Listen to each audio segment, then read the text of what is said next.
Hello students, let us start with the discussion of the test which you have just given, starting with question number 1. Question 1 and question 2 of your test deals with what are the tests which help to differentiate live birth and stillbirth. Okay, so there are number of tests which help to distinguish live birth and stillbirth. When do you say stillbirth has occurred? When the death of the fetus occurs during delivery. When the death is during delivery process and pregnancy is more than 28 weeks. All such fetal deaths are said to be stillbirths. Live birth means fetus showed some signs of life after birth, like in the form of crying or in the form of movement of fingers. Okay. So what are those tests to distinguish these two entities? First is your Fodry's test, also called as static test, and this is based on weight of both lungs. In a case of live birth, lungs weight is 75 grams. In a stillbirth case, it is 70 to 75 actually, 70 to 75. Okay. Whereas in case of stillbirth, it is 35 grams. The increase in weight of lungs in a live birth fetus is due to increased blood flow in your lungs when the fetus respires. This is Fodry's test. Second is your Plockett's test. This is based on two things. When the weight of both lungs, when they are divided by weight of fetus itself. Okay, this is Plockett's test. So weight of lungs in a live birth is 70 grams. Weight of the fetus on an average is 2.5 grams. Okay. If you multiply 35 into 70, you will get weight of the fetus as 2450 grams. Okay. So what will be the value of Plockett's test in live birth? It will be 1 by 35. In case of stillbirth, what will be the value of Plockett's test? It will be 35 divided by 35 into 70. So the value will be 1 by 70. Okay.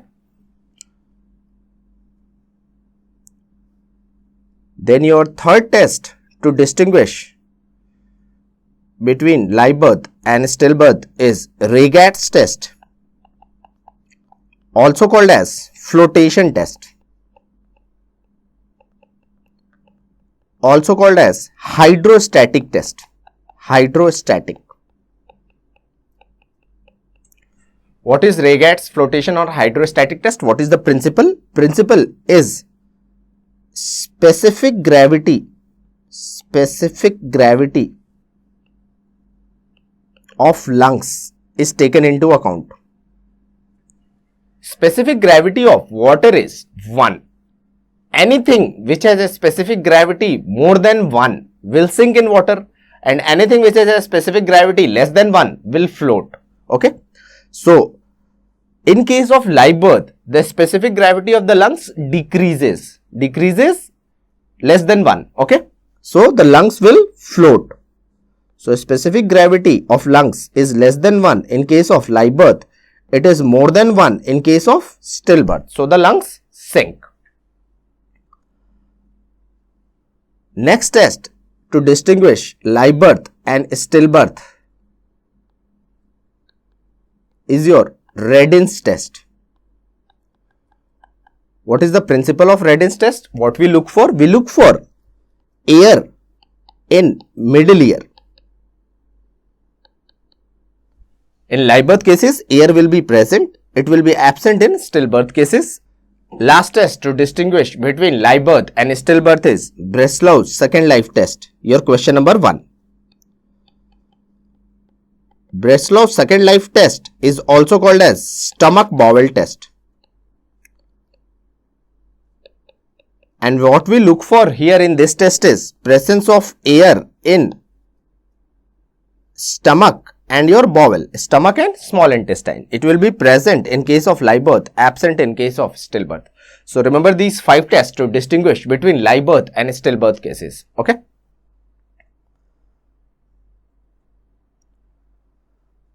So your answer to question number 2 we have done. Raygaard's test is used for testing functional maturity of obviously lungs. And what is the principle in Raygaard's test? Specific gravity of lungs is taken into account. Come to question number 3. In a typical hanging, the knot of ligature is placed. Always remember, in a typical hanging, the knot is present at midline back of neck. Nape of neck is this. Nape of neck is just below your hairline. Okay. So, position of knot, if it is in the midline back of neck, we say what is the type of hanging? Typical hanging. So, based on position of knot, hanging is divided into 3 types. First is typical hanging. And what is the position of knot? We have seen it is midline back of neck. Back of neck. Second is atypical hanging. Position of knot anywhere else. Knot of ligature material, if it is present anywhere else, we say atypical hanging. And one of the types of hanging is judicial hanging. Judicial hanging. Questions repeatedly asked, what is the position of knot when a person is given death sentence in India? In India, death sentencing is by hanging a person, and this is called judicial hanging. And the position of knot in judicial hanging is at left angle of mandible. Always remember these 3 positions. Not over midline back of neck, typical hanging. Anywhere else, atypical hanging. One of the types of atypical hanging, or we say judicial hanging, is, what is the position of knot in judicial hanging? It is left angle of mandible. This. Okay. Come to next question. In which type of hanging constricting force is weight of whole body? Very simple question. In complete hanging, the constricting force is weight of whole body. What is the constricting force in partial hanging? It is weight of head. What is partial hanging or incomplete hanging? When some part of the body is touching the ground. Suppose the person has put ligature around his neck. When he is completely suspended in air with no part touching the ground, this is called complete hanging. When some part of the body like your foot is touching the ground, this is called partial or incomplete hanging. What will be the constricting force? Constricting force in partial hanging is weight of head. Okay, always remember. Come to next question. Question number 5. Most significant finding in case of antemortem hanging is, it is dribbling of saliva from angle of mouth. Option C is the correct answer. And what is the cause of this dribbling of saliva from angles of the mouth on both sides? The cause is, it is due to stimulation of pterygopalatine ganglion. Pterygopalatine ganglion. Okay. So this is the surest sign of antemortem hanging. Next question. Lee fascis sympathetic is a condition seen in cases of. This is seen in cases of hanging, and this is also a antemortem sign. What is this Lee fascis sympathetic? The deceased person has a typical facial appearance as if he is saying that have sympathy over me. What is the facial appearance like? When cervical sympathetic chain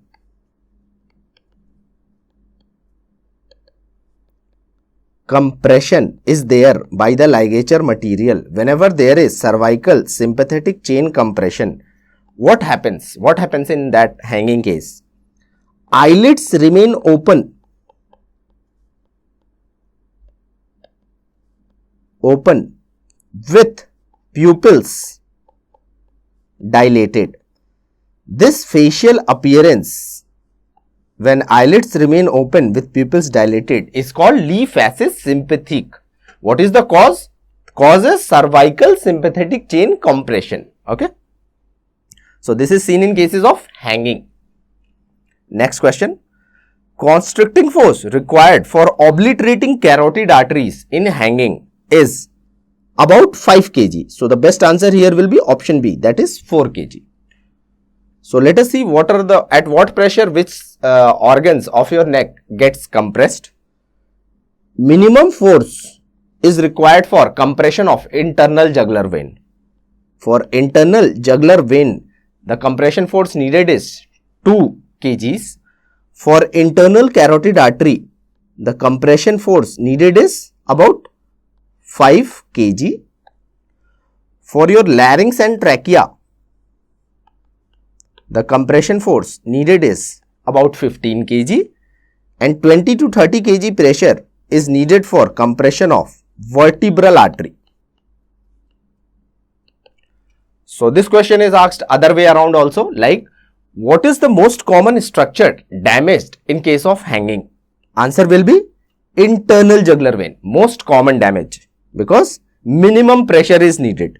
So most common damage is of internal jugular vein. Okay.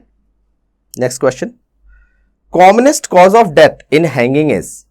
Commonest cause of death is combination of asphyxia and cerebral venous congestion plus cerebral anemia. This will be the best correct answer. 3 things acting together: asphyxial component also, venous congestion also, and your hypoxia of the brain also. Okay. Now, if I ask you what is the most common cause of death in complete hanging? Most common cause of death in complete hanging is asphyxia. So, most common cause of death, COD stands for cause of death in complete hanging. And if you have all these 3 as options, asphyxia, venous congestion, cerebral anemia, your answer, best answer will be asphyxia. What is the most common cause of death in incomplete hanging or partial hanging? This combination of venous congestion and cerebral anemia. Most common cause of death in partial hanging, also called incomplete hanging. Then, venous congestion is seen by which type of ligature material? This question has also been asked in your FMG exams. So, venous congestion is due to broad ligature material. Broad ligature material like your bed sheet, like your chunni, when they are used as ligature materials. Cerebral anemia, on the other hand, is due to thin cord-like ligature material. Thin cord-like ligature material like your nylon rope, like your electric wire. All this will lead to, more importantly, it will lead to cerebral anemia. Venous congestion will also be there, but the predominant factor to cause death will be cerebral anemia when the ligature material is thin cord-like. Okay. So, correct answer to question number 8 is option B. Commonest cause of death is combination of asphyxia, venous congestion and cerebral anemia. Question number 9. Sexual asphyxias are associated with? These are associated with partial hanging. Correct answer is option A. Sexual asphyxia is known by a term called autoerotic asphyxia.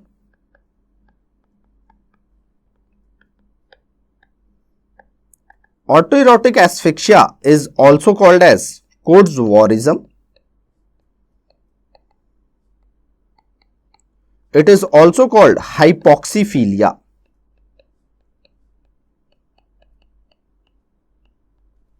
What happens in autoerotic asphyxia? A person when he sits on chair and he takes a suppose nylon rope and puts that nylon rope around his neck and makes a ligature material.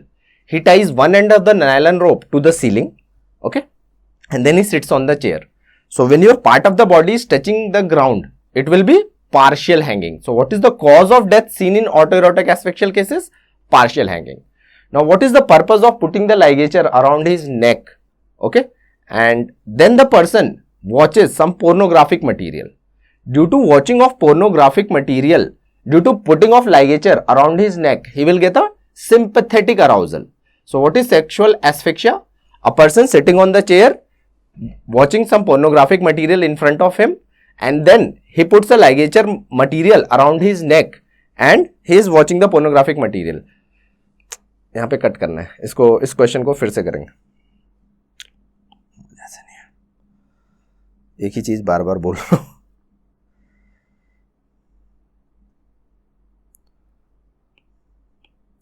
Question number 9 फिर से कर रहे हैं, ठीक है.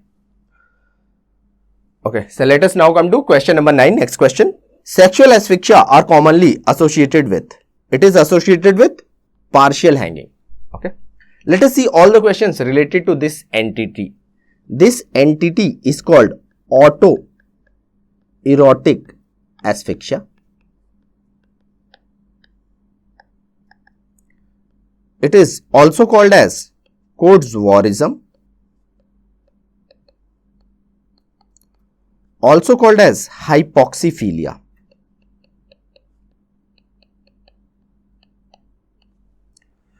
So what is autoerotic asphyxia? It is one of the type of your perversions where a pervert person. So the question asked is, which type of sexual perversions are prone to show this behavior? Your answer will be masochism and transvestism. Masochism means giving pain to oneself and getting sexually gratified. Opposite to masochism is sadism. Sadism is when you give pain to partner and get sexually gratified. So masochism is giving pain to self. What is transvestism?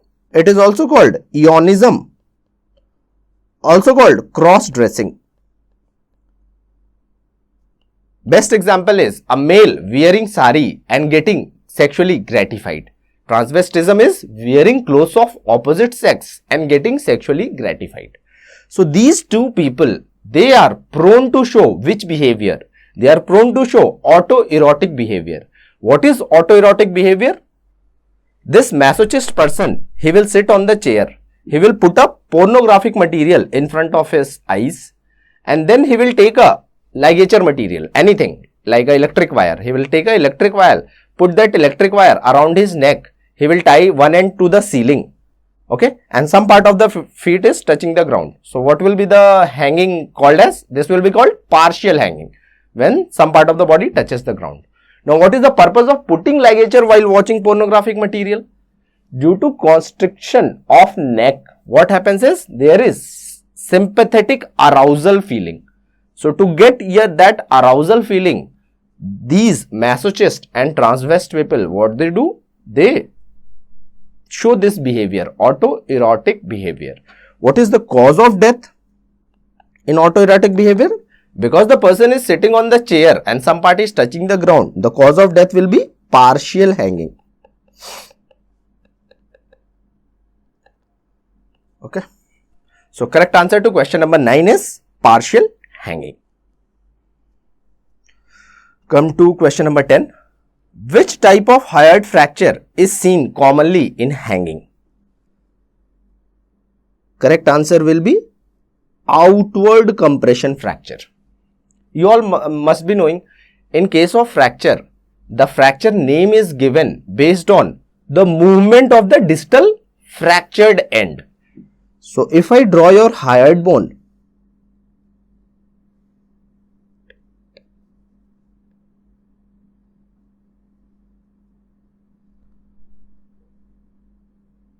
it has a outer periosteum and inner periosteum.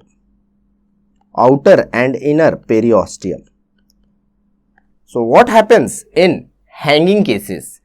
Due to movement of the ligature material like this, what happens is there is fracture of inner periosteum and distal fractured fragment.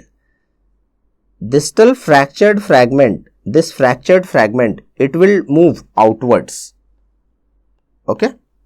Fracture is of inner periosteum and the fractured end moves outwards. So what is this fracture called as? It is called outward compression fracture, seen in cases of hanging. Opposite to this is inward compression fracture.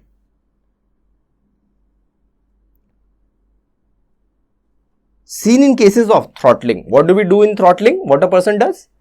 He puts his hand and applies pressure like this.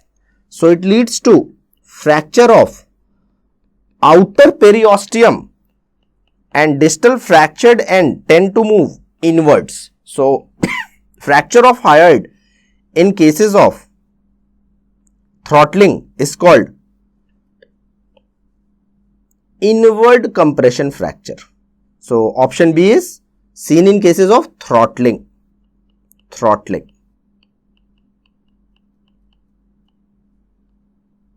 Okay. So outward compression fracture is specific for hanging. Inward compression fracture of hyoid is seen in cases of throttling. Avulsion fractures are non-specific fractures. Movement can be movement of the distal fractured end, can be any ways. Okay. So avulsion is not specific. So correct answer to question number 10 will be option A. Question number 11. All are different types of strangulation except Bunce-Dola, garroting, mugging. These are your types of strangulation. So correct answer here will be gagging. Okay. What is Bunce-Dola? Bunce-Dola is strangulation of the neck by bamboo sticks. Garroting is by use of iron collars. Iron collars are put around neck and then they are twisted with the help of a lever pulley action. The iron collar leads to compression of the neck. This is a type of judicial execution in some Western countries, garroting. And one of the type of garroting is Spanish windlash technique. Question which has been asked in almost all the exams. Okay. So Spanish windlash technique, your next question, is a kind of garroting. Okay. What is mugging? Mugging is strangulation by broad object. And broad object is medically defined as bend of elbow like this. When you put the neck over here and do like this. Okay. So this will lead to which type of strangulation? This is called which type? Mugging. Where compression of the neck is by bend of elbow or by bend of knee or by sole of foot. Okay. These are referred to as broad object. Important thing for mugging is externally over neck. When you put your bend of elbow like this, there will be no ligature material. While in case of Bunce-Dola, you will get a ligature material of bamboos. In case of iron collars, you will get the margins of the iron collars as ligature material. But in case of mugging, because this is your soft areas, these areas won't lead to production of ligature mark over neck. So ligature mark is absent in case of mugging. Internally, you will have all the findings of strangulation. There will be congestion, extravasation of neck muscles, of your vessels, carotid, jugular vein. But externally over neck, it will be totally normal. There will be no ligature mark. What is gagging? Gagging is a type of asphyxia. Gagging is a type of asphyxia where there is obstruction of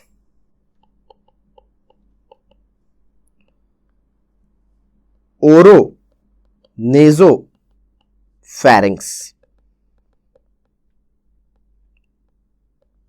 So your types of asphyxia are smothering, when you put your hands or your pillow over mouth and nose.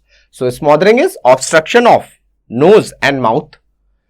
Move little bit inwards, put a handkerchief in your oronasopharynx. This will lead to gagging. Move further inwards, when there is obstruction of upper respiratory tract, it is called choking. Okay, so smothering, gagging and choking are types of asphyxial death. What are the other types of asphyxial death? Hanging, where you have complete hanging, incomplete hanging, and then strangulation. You should always remember in your mind the different types of strangulation. It can be by a ligature, where it is called as ligature strangulation. When it is by the use of hands, it is called manual strangulation or throttling. When it is by use of bamboo sticks, it is called bunstola. When it is by use of bend of elbow, bend of knee, sole of foot, it is called mugging, where a ligature mark will be absent over neck. When strangulation is by iron collars, it is called garroting. One of the types of garroting is Spanish windlass technique. Okay, so remember all the types of asphyxial death. So we have solved next question also. Spanish windlass technique is a kind of garroting. Question number 12. Next question. Which of the following is a positive finding in a case of traumatic asphyxia? Correct answer will be option D. Body upper half congested, lower half normal. Okay. So what happens in traumatic asphyxia? There is external compression of chest. So you are not able to respire. When there will be external compression of the chest, a person will not be able to respire. This is called traumatic asphyxia. What happens in traumatic asphyxia is,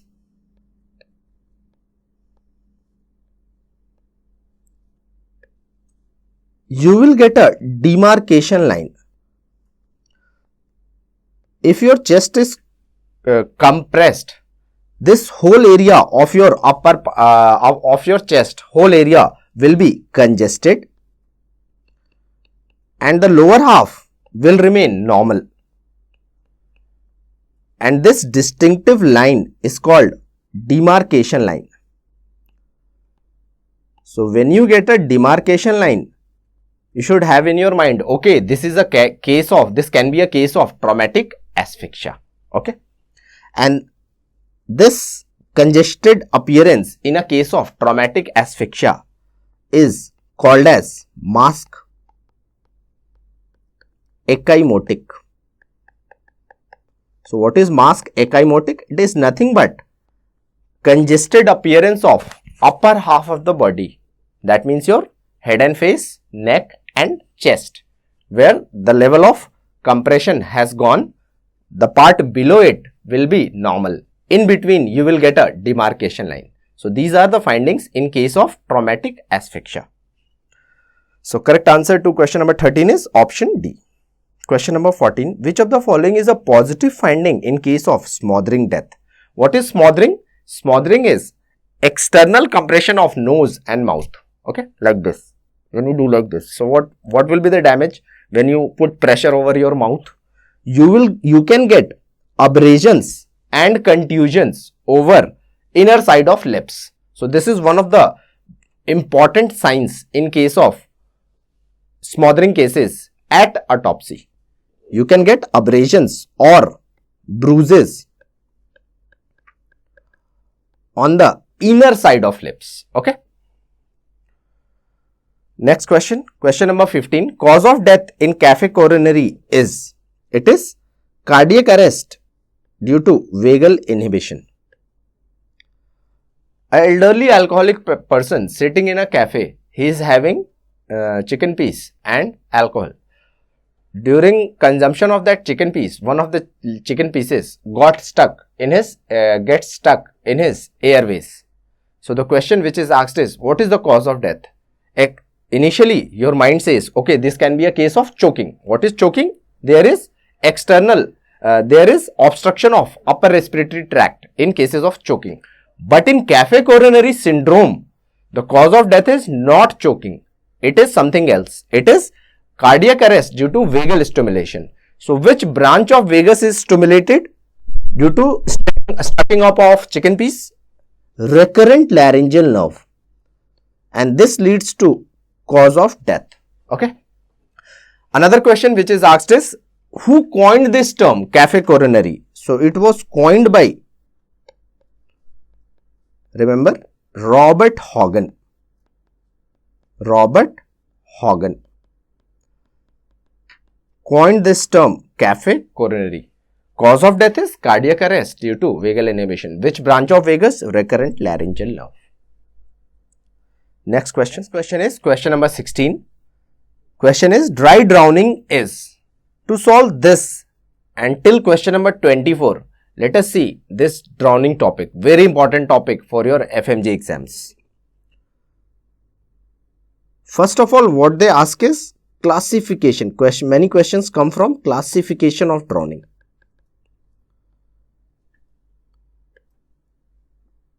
First type of drowning is hydrocution.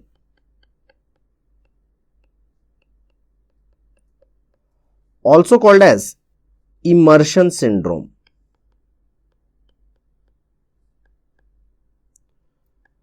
What is immersion syndrome or hydrocution? When a person, suppose he has tendency to commit suicide by drowning himself in water and he does not know swimming.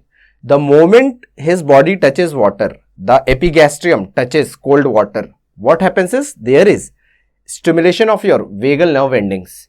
So, there is reflex cardiac arrest due to vagal inhibition. So, cause of death in hydrocution is vagal inhibition due to cold water striking the epigastrium. Another type of hanging is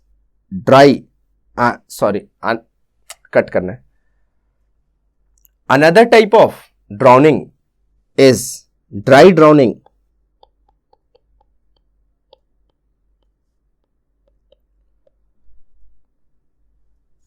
Before drowning in water, suppose the larynx of the person goes into a sustained spasmodic condition.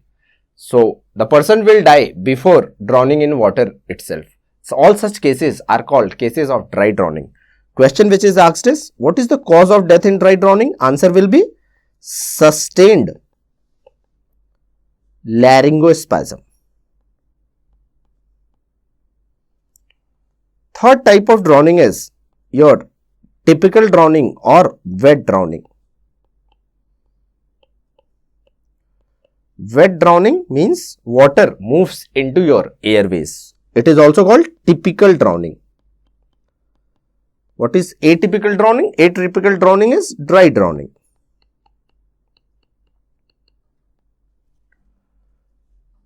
We will see this wet drowning in detail. And last type of drowning deaths are cases of post-immersion syndrome.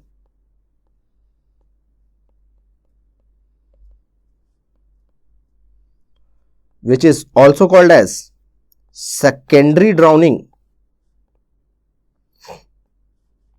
or near drowning. Secondary drowning or near drowning. So, we can see in hydrocution and dry drowning cases, there is no air, no water in airways. So, there will be no froth in these two types, hydrocution and dry drowning. Whereas, froth will be seen in these two cases. Okay, froth will be present because water moves in airways. What is post-immersion syndrome? Post-immersion syndrome means when the death of the person occurs after 24 hours of death of the person, when it occurs after 24 hours of drowning episode. All such cases are referred to as near drowning cases, secondary drowning cases or cases of post-immersion syndrome. What is the cause of death? Cause of death in such cases is dyselectrolytemia or electrolyte imbalance, means dyselectrolytemia. Okay. So let us now see in detail your wet drowning.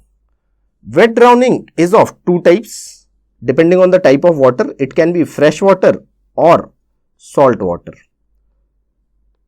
If I draw your airway, that is your terminal alveolar unit, alongside your terminal alveolar unit you will have your pulmonary vessels.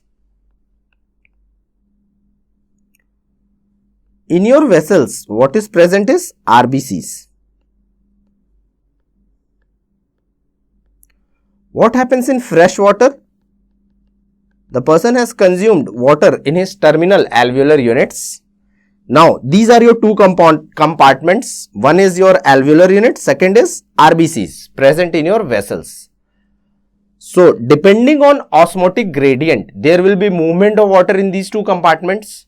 So, RBCs have higher solute concentration as compared to your alveolar units in case of fresh water.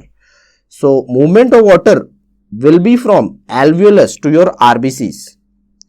So, what will happen? There will be swelling of RBCs to the point that they finally rupture, and rupture of RBCs leads to increased levels of potassium ions, and this will lead to which picture? Hyperkalemic picture.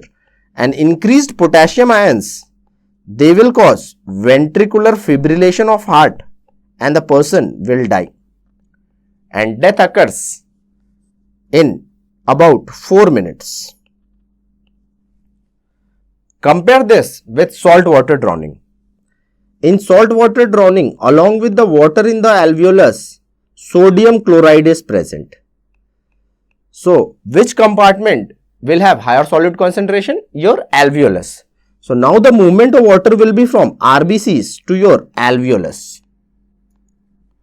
So, what will happen? There will be shrinking of RBCs, shrinking of RBC size to the point that they become crenated. So, your RBCs get this type of appearance, crenated. Such RBCs are called crenated RBCs. What happens in saltwater drowning is, you can see there is increased transfer of fluid from RBCs, from your vessels to your alveolus. So, this will lead to pulmonary edema, and because of the increased water in your lungs, it will cause cardiac asystole. So, what is the cause of death? This is asked. Cause of death in saltwater drowning is a combination of pulmonary edema and cardiac asystole, and the death of the person occurs in about 8 minutes.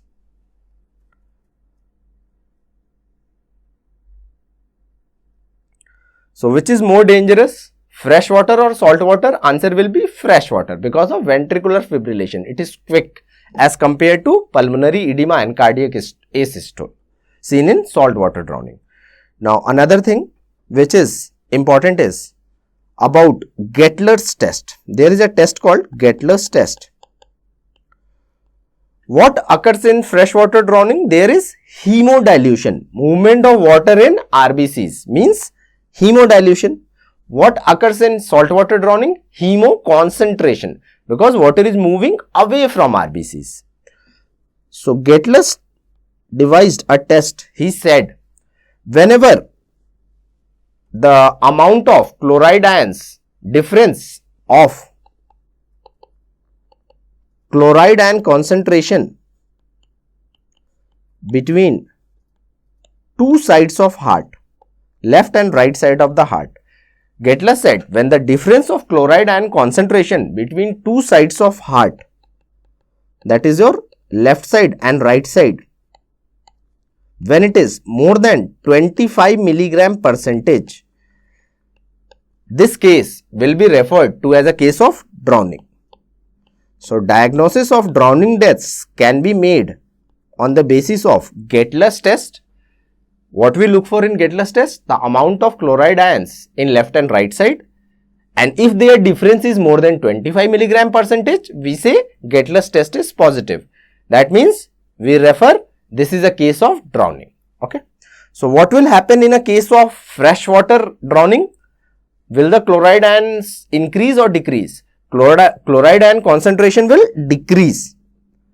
Chloride ion concentration will decrease in case of freshwater drowning due to hemodilution, while the chloride ions level in left side of the heart, they will increase in case of saltwater drowning. Okay. So remember this important test, Gettler's test. Now questions which are also asked are, what is the surest sign of antemortem drowning? Answer will be surest sign of antemortem drowning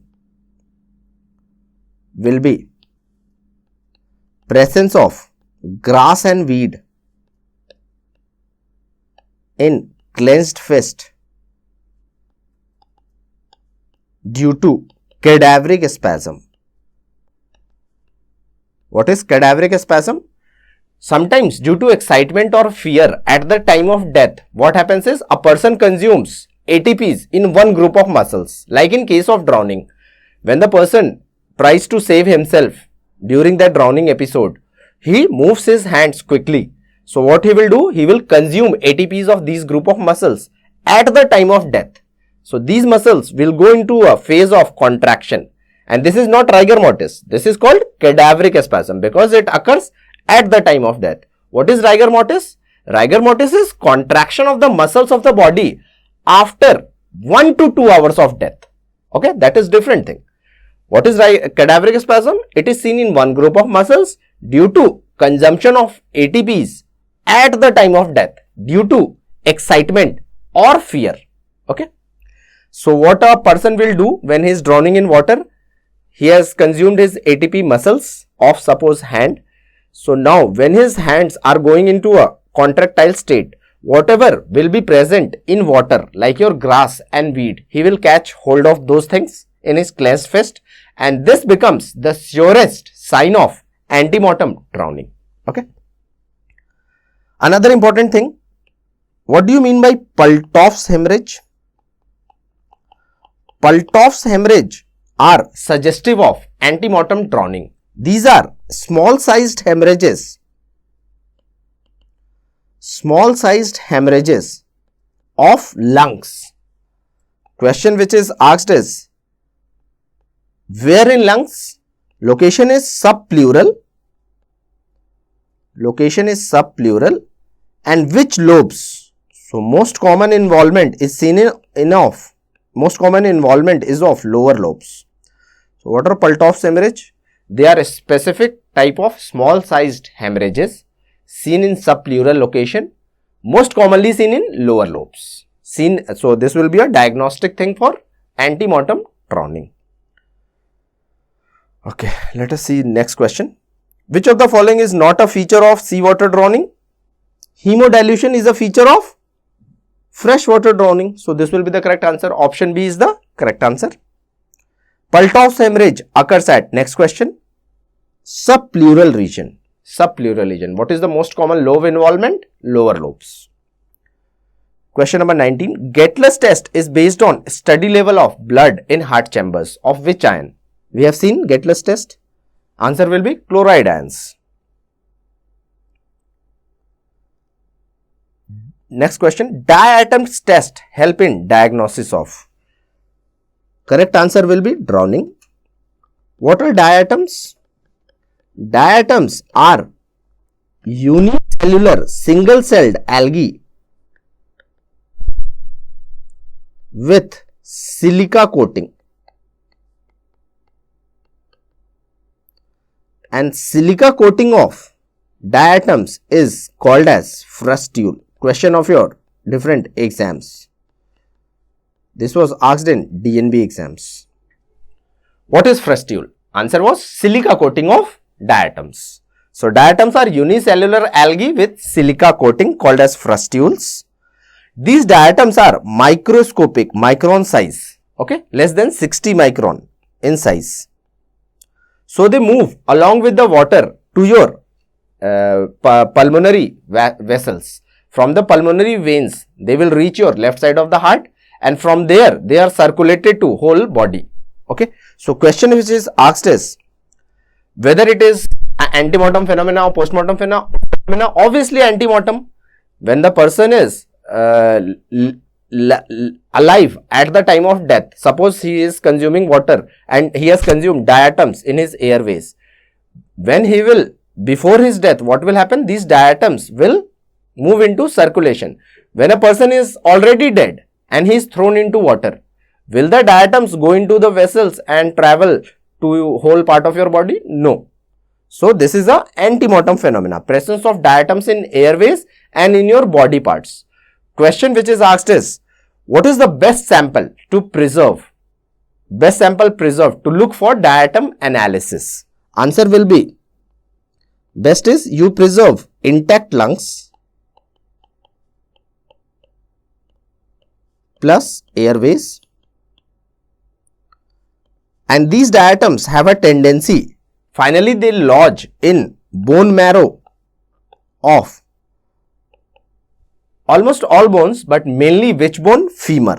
Femur is the longest bone, and these diatoms have a tendency to deposit in the red bone marrow of femur. So what will be preserved at autopsy? You can preserve intact lungs, airways, you can preserve bone marrow of femur.